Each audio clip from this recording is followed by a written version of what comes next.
Maintenant, on va se connecter sur la machine qui joue le rôle de serveur.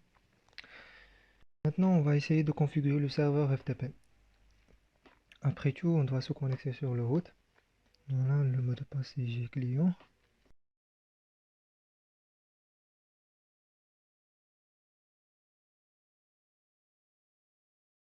Voilà, cette commande permet d'installer le serveur FTP.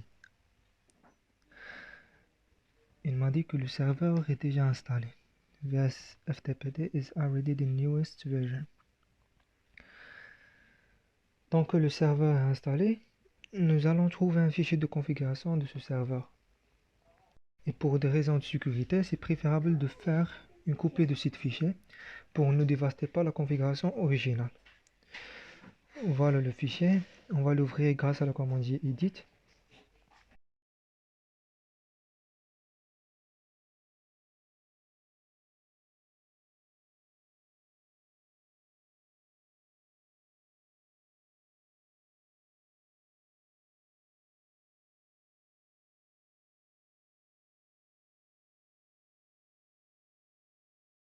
On va faire quelques modifications sur quelques lignes. Par exemple, la ligne de Anonymous Enable. On va mettre Yes pour autoriser Anonymous FTP. Local Enable par défaut, c'est Yes. Cette ligne contrôle si les connexions locales sont autorisées ou non. Plus spécifique, cela doit être actif pour toute connexion non anonyme fonction, y compris les utilisateurs virtuels. Il y a aussi le Write Enable, c'est par défaut Yes aussi. Ceci contrôle si toutes les commandes FTP qui changent le système de fichiers sont autorisées ou non. L'essentiel, c'est de savoir les commandes que nous allons ajouter. Je vais ajouter les commandes, à la fin j'explique.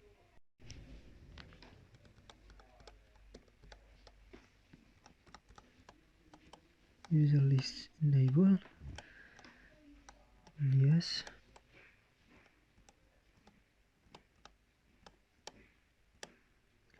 Local route,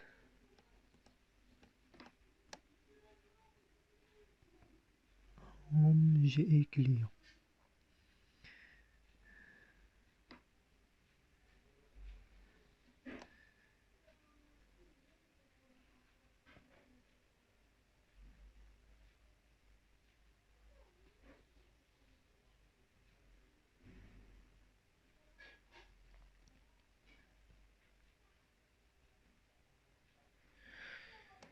Allow writable route, yes.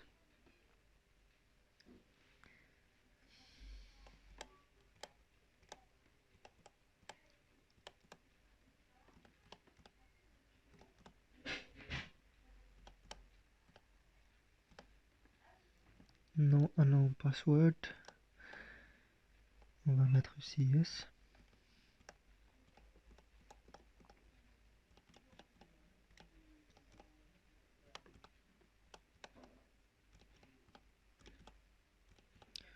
Passive min pour, on va donner 50 000. Ouais, on va donner 50 000. Aussi le max, on va mettre 50 000.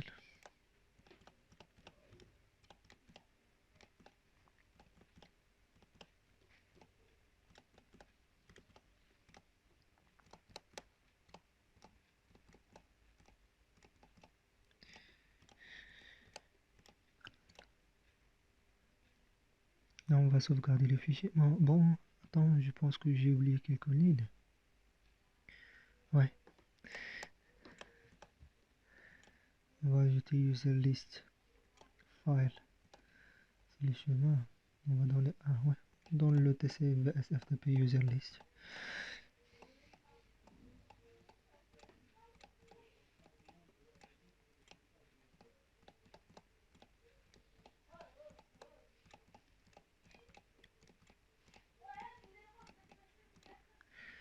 Voilà.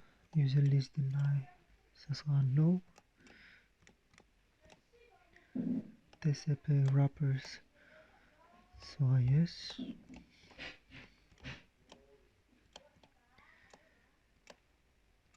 CH root local user sera yes. Bon, maintenant j'explique. Attends. Ouais. Non, je vais expliquer. Premièrement, j'ai mis user list enable yes et user list file etc vsftpd.userlist. Cette ligne, elle dit que s'il est activé, le serveur FTP chargera une liste de noms d'utilisateurs à partir de noms de fichiers donnés. User list enable yes. User list deny no. Cette ligne est examinée si user list enable est activé. On va mettre ce paramètre sur no pour rejeter les connexions qui ne sont pas définies sur le user list. TCP wrappers yes. Cette ligne permet d'activer le support qui assure les connexions entrantes sur le serveur. chroot local user yes. Cette ligne permet aussi à les utilisateurs locaux seront par défaut placés dans le répertoire route après la connexion. Local route, on va définir objet client. Cette ligne représente un répertoire dans lequel le serveur essaiera de changer après une local connexion.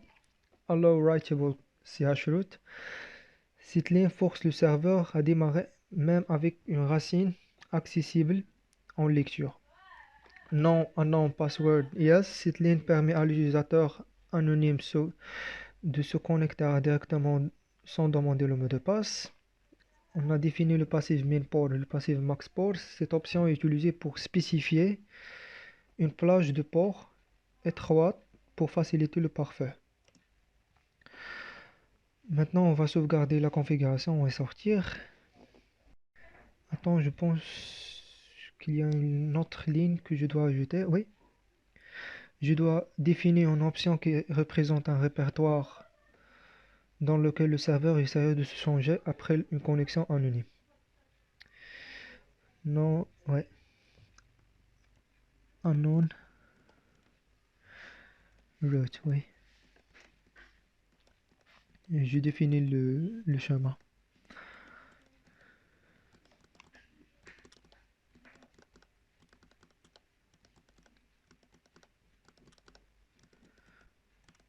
Voilà les commandes essentielles complètes.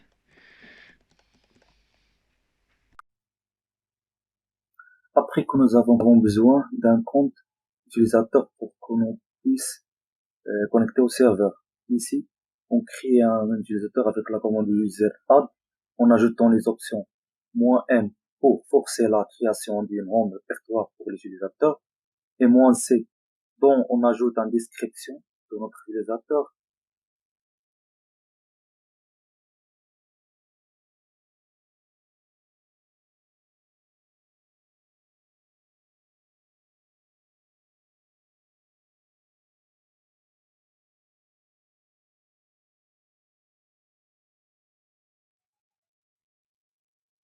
Et l'option -s pour spécifier le nom de login.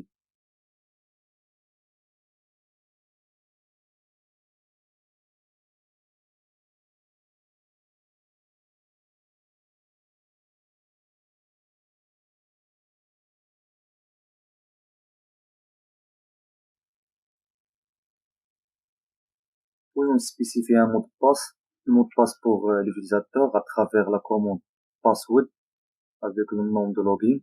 Et, par exemple, password passgi, on valider, on reconfirmer.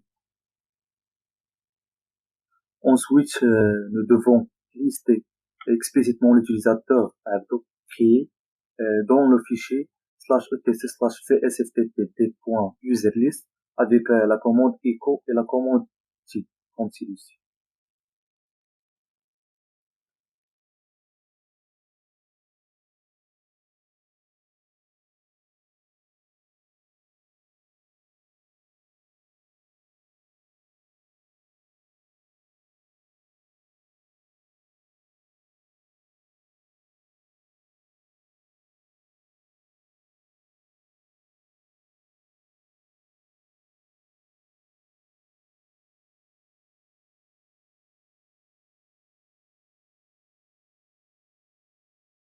De même étape, on enrichit notre connexion avec un autre utilisateur, avec le login, le nom de login Jabiri, et de même étape,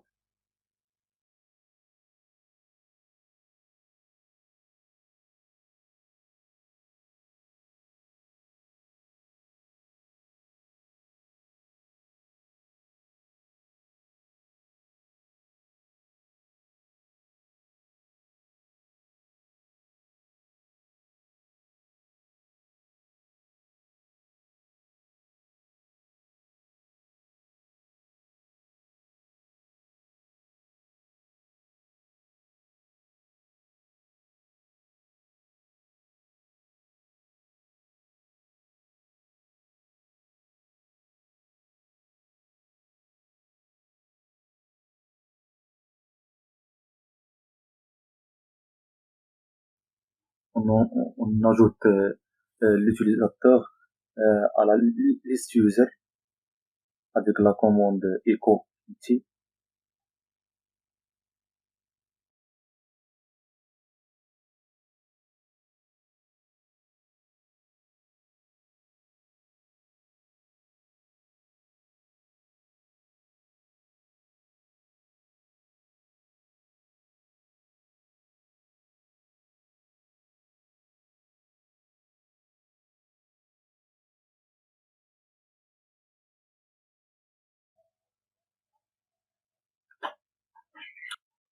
Et on redémarre le service avec la commande system control restart VSFTP.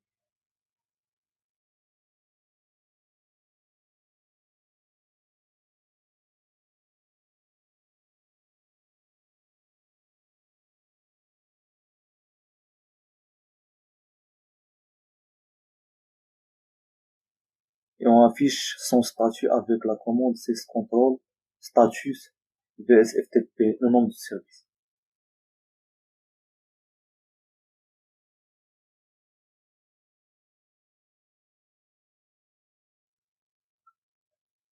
Donc, l'état comme s'affiche est activé avec le vert.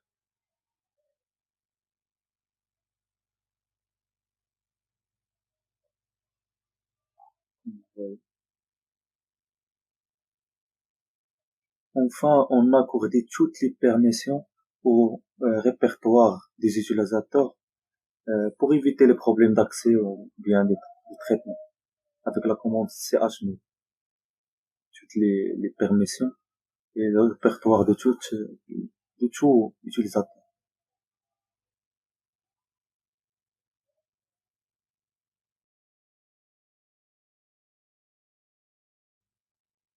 Vérifions maintenant si un utilisateur répertorié dans le fichier /etc/sftp userlist peut également se connecter au serveur. Maintenant, on est entre le serveur avec la commande FTP, l'adresse IP du serveur. Comme vous voyez, on entre avec le nom Jabiri. Et on teste un traitement sur le serveur FTP. Par exemple, on supprime un fichier. Par exemple, le fichier html1.html. Et on valide. Et comme vous voyez, la suppression est valide. Comme vous voyez, il a déjà supprimé. Et maintenant, on vérifie si on puisse uploader un fichier. Comme vous voyez dans ce chemin, on peut uploader le fichier HTML de nouveau. On connecter avec un autre utilisateur, Abdo, dans cette fois. Et on uploadait avec la commande put le nom du fichier dans le répertoire courant. HTML1.html, comme vous voyez, le transfert est complet. Et on vérifie avec listé. Donc, on a ajouté le fichier upload. Pour bien citer les choses, on passe les vérifier à partir d'un post client. Avec un client Ubuntu. On accède. on accède au serveur avec la commande FTP et l'adresse du serveur, adresse IP. Puis on connecte avec un utilisateur. Cette fois, on connecte avec Abdo et le mot de passe JI. Et comme vous voyez, on peut le downloader et télécharger ce fichier-là. On vérifie si on peut l'uploader à notre fichier, dans cette fois f1.txt. Donc on reconnecte, mais cette fois avec un autre utilisateur.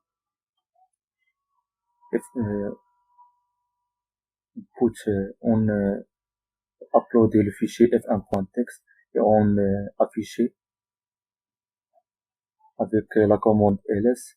Comme vous voyez, le fichier est déjà est transféré avec succès. Et maintenant, on vérifie si on peut downloader, télécharger un fichier à partir du serveur. Comme vous voyez, le transfert est complet avec succès avec la commande get. On sort pour vérifier. Alors, chaînon, à ce que mes camarades configurés, dans cette partie, on va voir la configuration du FTP pour la mode graphique.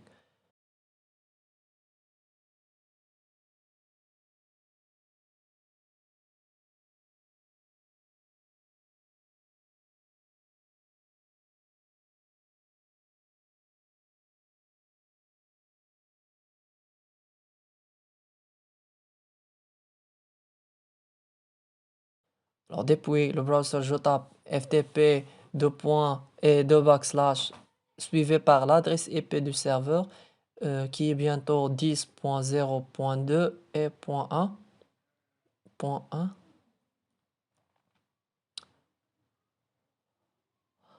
Donc normalement, il va me demander d'authentifier d'abord. Alors je vais entrer un utilisateur que j'avais déjà créé. Donc j'habillerai bientôt et le mot de passe. Et je clique sur OK.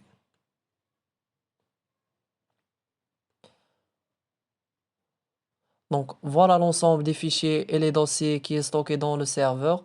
Je vais choisir par exemple ce fichier HTML.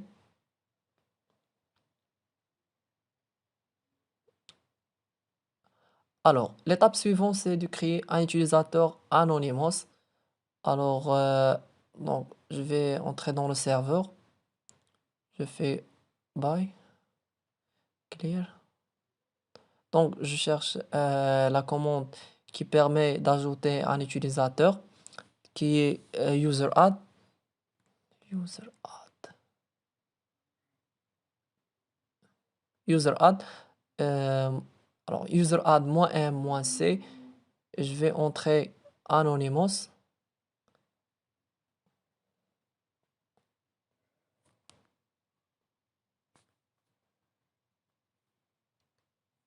Et Anonymous.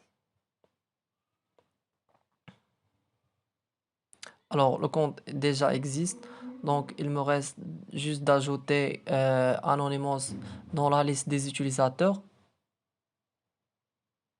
avec la commande echo anonymous -etc vs ftp.userlist et je vais entrer ftp à l'adresse IP et je vais entrer Anonymous et login successful. Donc j'ai réussi d'authentifier avec Anonymous.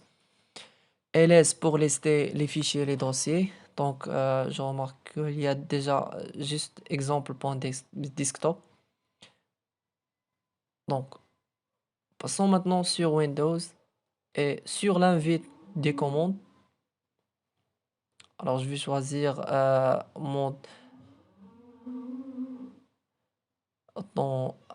donc un administrateur. Et comme Linux, je tape FTP, l'adresse IP du serveur. Je connecte avec Anonymous, login successful. Je fais ls. Maintenant, je vais utiliser un utilisateur qui est avec un mot de passe, donc Jabiri et le mot de passe. Et je vais lister tous les fichiers et les dossiers.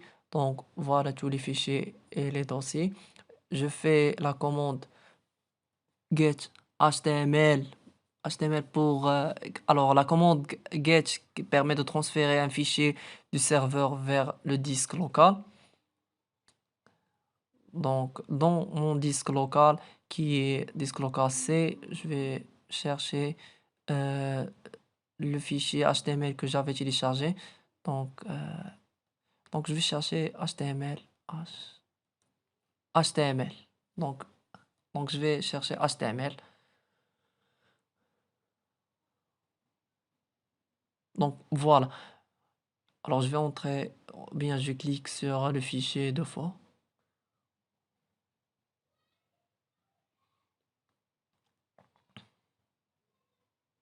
Pareil.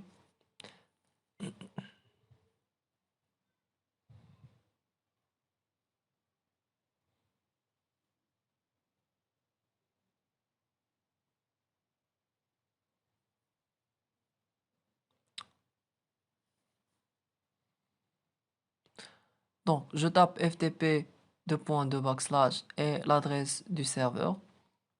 Voilà, maintenant je suis connecté comme Anonymous. Et je vais entrer un utilisateur, le début c'est Jabiri, et je vais entrer le mot de passe. Et je clique sur OK, et voilà les fichiers, les dossiers.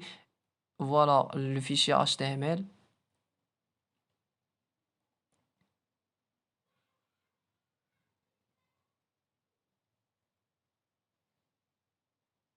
Alors je vais essayer d'ouvrir cet fichier HTML.